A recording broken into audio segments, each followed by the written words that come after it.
자식을 위해 젊은 날부터 시간과 에너지를 다 쏟았는데 다 커서는 이제는 부모의 곁을 떠나겠다고 합니다. 함께 떠나겠다며 데리고 온 녀석의 모습은 한숨이 절로 나오는 머리부터 발끝까지 마음에 안 드는 놈일 때 결국 못 이기는 척 결혼은 시켰으나 잘 지냈는지 살펴보니 다 무너져가는 듯한 콘크리트 벽에 둘러싸인 곳이 일하는 가게라며 사진을 보게 되었을 때 여러분들이라면 어떻게 하시겠습니까? 그냥 눈 꼭 감고 죽었다고 생각하며 잊고 지내려고 했으나 그 사진을 보자마자 짐을 챙겨 스웨덴에서 한국까지 단번에 날아간 한국인 사위를 둔 스웨덴 장모의 이야기 지금 만나보겠습니다. 안녕하세요. 저는 스웨덴에서 평범하게 옷가게를 운영하며 살아왔습니다. 딸이라곤 하나 있었고 꽤 젊었을 때 결혼을 일찍 하게 되어 얻게 된 딸이기에 나이 들면 더욱 친구처럼 지낼 수 있겠거니 하는 마음에 기대하는 마음으로 제 젊은 날을 다 갈아 넣었던 딸이었죠. 어렸을 때부터 하나를 알려주면 둘을 해내던 아이였어요. 토끼처럼 애교가 넘치고 여우처럼 눈치가 빠르던 녀석이죠. 아이가 10살이 되던 해 아이 아빠는 사고로 갑자기 세상을 떠나게 되었고 이제 저는 하늘 아래의 딸 아이와 저만 남겨진 채로 살아야 했어요. 그러던 어느 날 딸 아이가 좋아하는 남자가 생겼다며 이야기를 한 번씩 흘리더군요. 옷가게가 그렇게 크진 않았어도 꾸준하게 자리를 지켜왔고 센스 있는 제 감각 덕분에 저랑 딸아이는 꽤 잘 사는 편이었어요. 아직 젊은데 벌써 결혼이라니 사실 그게 꼭 해야 하는 것도 아닌데 말이죠. 그 말을 흘릴 때마다 애써 말을 돌렸어요. 그냥 받아들이기 싫었거든요. 그러더니 어느 날 결국 그 사내놈을 데리고 온 거 있죠. 정말 어이가 없어가지고 그 날을 잊을 수가 없네요. 어린 시절부터 여우처럼 눈치가 빠르다고 예뻐했던 딸아이 모습은 어디로 가고 갑자기 딸 녀석이 구미호가 된 것 같았네요. 아무튼 갑자기 찾아온 사내놈을 살펴보니 또 외국인인 게 아닙니까? 정말 화가 났네요. 스웨덴에서 적당한 남자 만나서 산다고 해도 너무 이르다고 화를 낼 판에 중국인인지 일본인인지 웬 남자를 데리고 와서는 사랑이라뇨? 결혼이라뇨? 당연히 받아들일 수 없었고 운전 박대를 시켰습니다. 며칠 동안 딸아이와 말도 섞지 않았고 저는 밥도 안 넘어가더라고요. 안 되겠다라는 생각에 열흘쯤 되었을 때 이야기를 나누었습니다. 어디서 뭘 하는 놈인지 사내놈에 대한 정보를 물었죠. 한국 사람이고 카페를 하고 싶어서 스웨덴에 잠시 머물며 여러 가지 문화를 배우고 있는 중에 만나게 되었다고 합니다. 혀를 차며 이야기를 이어갔죠. 겉멋만 들어가지고 무슨 카페를 하는데 이 먼 나라까지 온 거냐? 그런 사람에게 너의 미래를 맡길 수 없다. 내가 널 위해 쏟은 시간이 몇 년인데 이렇게 한순간에 너는 엄마를 배신하냐? 그러자 딸은 눈을 크게 뜨며 덤비더라고요. 엄마, 내가 사랑하는 사람을 만나고 결혼을 하는 일이 왜 엄마에게 배신하는 일로 해석이 되어야 해? 난 그런 의도도 없었고 그런 생각을 한 적도 단 한 번도 없었어. 모든 생각은 엄마의 오해고 착각이야. 나도 성인이니까 내 선택을 존중해줘. 엄마가 받아들이는데 시간이 걸린다고 해도 난 어쩔 수 없어. 지금 남자친구랑 결혼할 거야. 그렇게 딸 아이가 집을 나가고 결혼을 하고 한국에 들어가 살겠다고 한지 어느덧 3년차가 되었네요. 딸아이가 결혼 준비를 본격적으로 시작할 거라며 서너 번 찾아왔을 때마다 없는 사람 취급을 했어요. 다신 볼 생각이 없었거든요. 사실 그렇게 하면 딸 아이가 굽히고 들어올 줄 알았는데 제 예상이 빗나갔던 거죠. 딸 아이는 그렇게 한국인 남자친구랑 결혼을 했고 한국에 들어가 버렸네요. 간간히 소식이라며 저에게 연락을 남겼지만 저는 읽기만 할 뿐 답장은 따로 안 했네요. 사진들과 함께 사는 이야기를 꾸준하게 보냈어요. 사위라는 놈도 같이 담겨진 사진을 볼 때마다 얼마나 화가 났는지 모릅니다. 그래도 내심 그 연락을 기다리게 되었던 것 같네요. 스웨덴에서 아니 이제 하늘 아래에 나 혼자구나라는 생각이 들기 시작하니 먼저 떠난 남편이 얼마나 원망스러웠는지 모릅니다. 그러던 어느 날 딸 아이가 보내온 사진을 보고 너무 놀랐어요. 사위가 운영하는 카페라며 궁금해할 것 같아서 사진들을 모아봤다고 줄줄이 사진을 보내온 것입니다. 그런데 사진을 보니 이게 웬일입니까? 다 노출된 콘크리트 벽, 그리고 시멘트가 그대로 다 드러난 모습들 충격을 금치 못했네요. 적어도 엄마를 버리고 먼 나라까지 간 거면 고생은 안 해야 하는 거 아닙니까? 스웨덴에서 보단 좀 나은 생활이 되어야 보내놓고 연락도 안 하고 지내는 엄마지만 제 마음이 덜 불편할 게 아니냐고요. 그런데 고작 슬럼가 장사꾼 와이프로 평생을 늙으려고 무리해서 한국으로 떠나야 했던 건지 속이 꽉 막힌 기분이었네요. 며칠을 잠을 못 잤어요. 그러다가 3일째 되던 날에 온 사진은 더 충격적이었어요.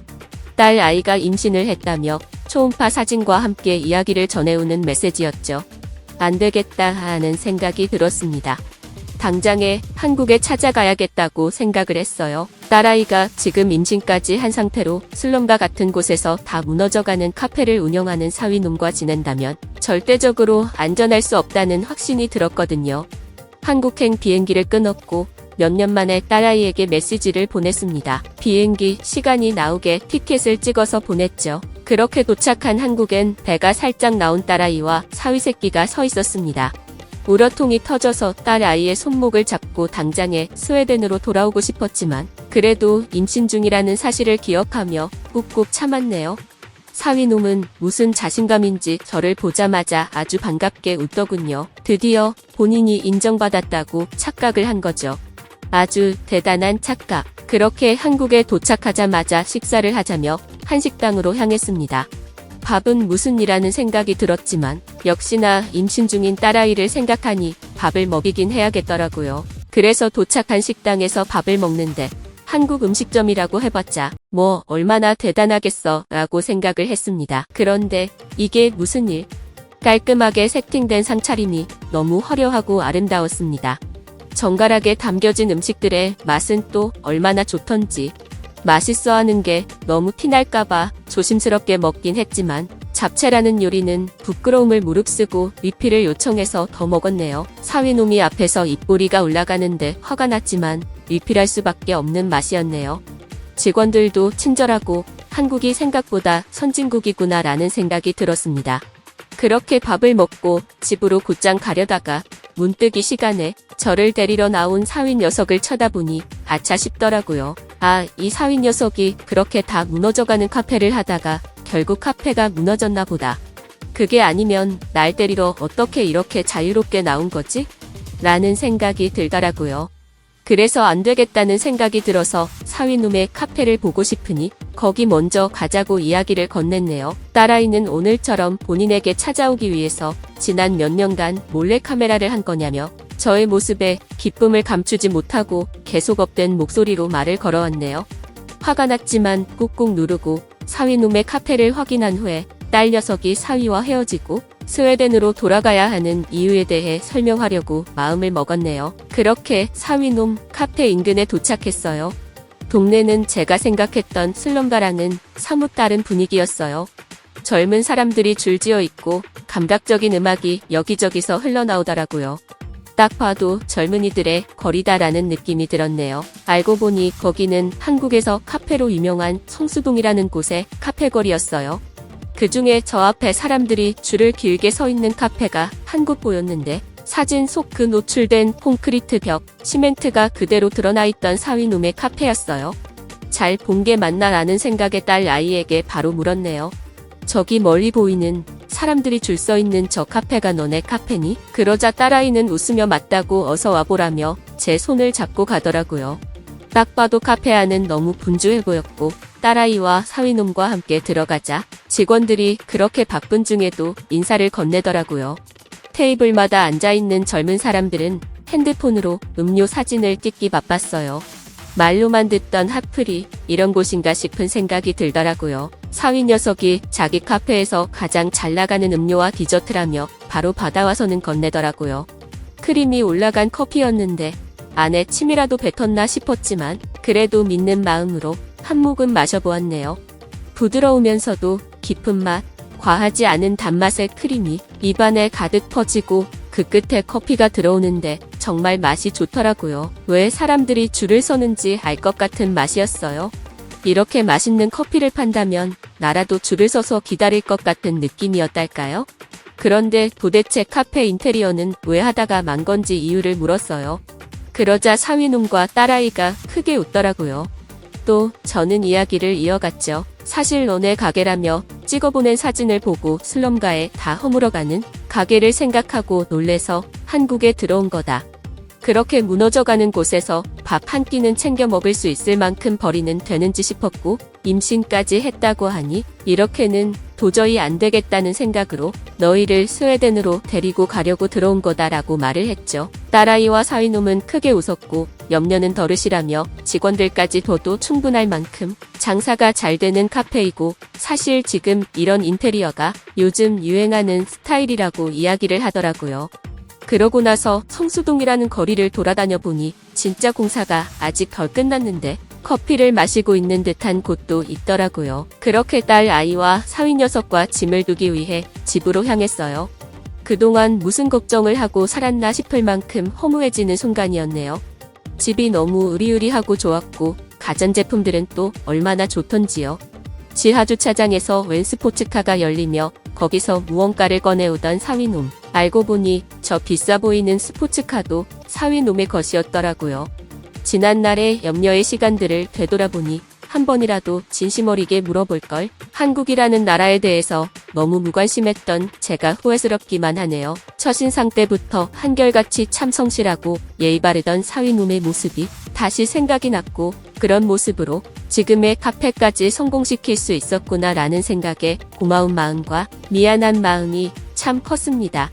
아무튼 오해해서 미안하다며 이제는 받아들이겠다고 딸아이와 사위놈에게 마음을 전했네요. 제 이야기에 딸아이는 저를 와락 안으며 울음을 터뜨리더라고요.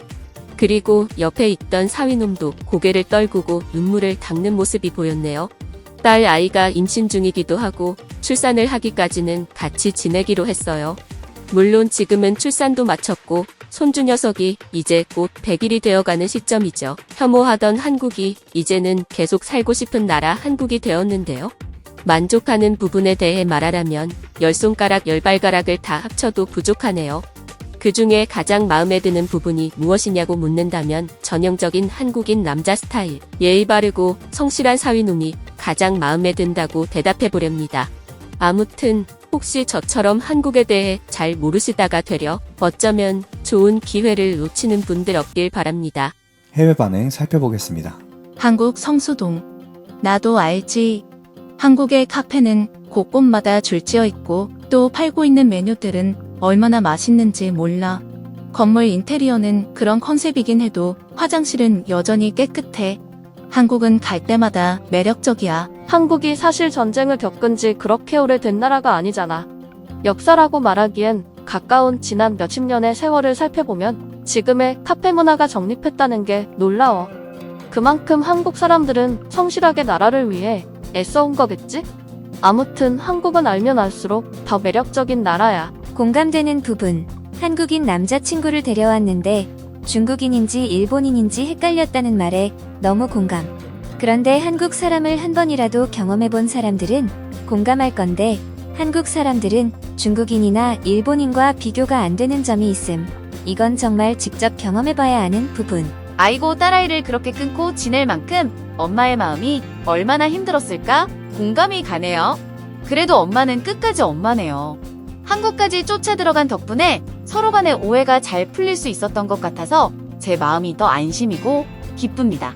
아무튼 한국인 사위까지 가족으로 받아들였으니 더욱 건강하고 행복하세요. 세상을 보는 눈, 오늘도 한국은 멋진 나라였네요. 때로는 있는 그대로를 보는 것조차 힘든 날도 있는데요. 그런 힘든 날에 세상을 더욱 아름답게 볼 수 있도록 힘을 보태는 채널이 되겠습니다. 좋아요와 구독은 큰 힘이 됩니다. 감사합니다.